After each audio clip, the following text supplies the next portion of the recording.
Hi friends, welcome back. ఇది ఒక Hollywood action thriller. ఈ మూవీ అమెజాన్ ప్రైమ్ వీడియోలో తెలుగులో కూడా స్ట్రీమ్ చేస్తున్నారు. డబ్బింగ్ పర్వాలేదు అనిపించింది. 1 hour 35 minutes మాత్రమే ఉన్న ఈ మూవీని ఫ్యామిలీతో హ్యాపీగా చూడొచ్చు. అడల్ట్ కంటెంట్ ఎక్కడా లేదు. ఈ మూవీకి story and producer and hero Scott Atkins. ఈ హీరో ఎక్కువగా యాక్షన్ ఫిల్మ్స్ చేస్తుంటారు. అందులో యాక్సిడెంట్ మ్యాన్ అనే మూవీ చూశాను. అండ్ జాన్ విక్ 4లో కూడా కిల్లా క్యారెక్టర్, ఇంకా చాలానే ఉన్నాయి.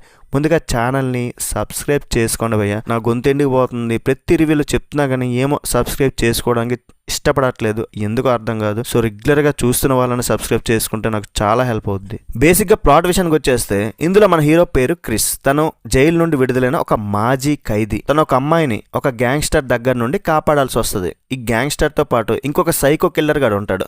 వాడిని కూడా హీరో ఎదుర్కోవాలి. ఆ ఇద్దరు నుండి ఆ అమ్మాయిని ఎట్లా కాపాడతాడు, అసలు వాళ్ళెవరు, ఏంటి కథ తెలుసుకోవాలనుకుంటే మూవీ చూడాల్సిందే. మరి ఓవరాల్ మూవీ ఎలా ఉందంటే ప్యూర్ యాక్షన్.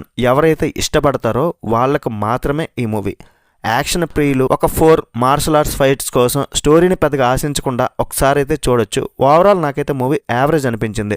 స్టోరీలో బలం లేదు, స్టోరీలో దమ్ము లేదు, routine and predictable story. But ఇందులో మనం యాక్షన్ అనగానే హిట్ మ్యాన్ అండ్ గ్యాంగ్స్టర్ మూవీస్లో ఉన్నట్టు మ్యాక్సిమం గన్స్తో కాకుండా ఇందులో యాక్షన్ని ఓన్లీ మార్షల్ ఆర్ట్స్ని వాడారు.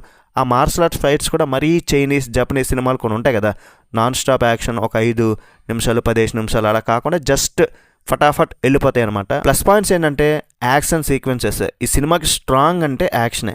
మార్షల్ ఆర్ట్స్ అభిమానులకైతే సాటిస్ఫై చేస్తుంది. స్కాట్ అట్కిన్స్ అండ్ మార్క్ జరూర్ మధ్య వచ్చే కొన్ని ఫైట్స్ రియలిస్టిక్గా ఉంటాయి. విలనిజం బాగుంది. ఎల్ కోర్వో ఈ క్యారెక్టర్లో చాలా అద్భుతంగా నటించాడు. ఒక చేతికి హుక్ పెట్టుకొని సైకోలో ప్రవర్తించే అతని క్యారెక్టర్ సినిమాకైతే హైలైట్. ఆ పాప క్యారెక్టర్ కూడా పర్లేదు అనిపిస్తుంది. ఫైట్ కొరియోగ్రఫీ చాలా స్టైలిష్గా ఉంది. ముఖ్యంగా క్లైమాక్స్ ఫైట్ అయితే సాటిస్ఫై చేసింది. మైనస్ పాయింట్స్ ఏంటంటే ఎన్నో సినిమాలో చూసిన రొటీన్ అరిగిపోయిన స్టోరీనే. ఒక అమ్మాయిని సేవ్ చేయడం, దానికోసం ఫైట్ చేయడం, చేజింగ్ కాన్సెప్ట్. సరైన ఎమోషన్స్ లేవు, క్యారెక్టర్లో డెప్త్ లేదు. ఆ అమ్మాయిని ఎందుకు చంపాలి, ఎందుకు కిడ్నాప్ చేయాలనుకుంటున్నారు, ఇంకా ఆ పాయింట్ అనేది కొంచెం స్ట్రాంగ్గా చూపిస్తే అట్లీస్ట్ బాగుండేది. టెక్నికల్గా మూవీ మాత్రం సాటిస్ఫై చేసింది. తక్కువ బడ్జెట్ అయినా సరే విజువల్స్ చాలా క్వాలిటీగా ఉంది. మ్యూజిక్ కూడా బాగానే ఉంది. సినిమాటోగ్రఫీ అండ్ లొకేషన్స్ చాలా న్యాచురల్గా అనిపిస్తే పర్లేదు అవన్నీ కూడా. ఫైనల్గా మూవీ గురించి చెప్పాలంటే మాత్రం స్కాట్ అట్కిన్స్ ఈ యాక్షన్ హీరో కోసం అండ్ ఈ మూవీలో ఒక 4 మార్షల్ ఆర్ట్స్ ఫైట్స్ కోసం స్టోరీ మాకు లేకపోయినా పర్లేదంటే, యావరేజ్గా ఉన్న పర్లేదంటే మూవీని ట్రై చేయొచ్చు. మూవీ రన్ టైం తక్కువ ఉంది కాబట్టి పెద్దగా ఇబ్బంది పడరు అనమాట. ఓవరాల్ రేటింగ్ ఎంత ఇస్తానంటే మూవీకి 2.75 out of 5.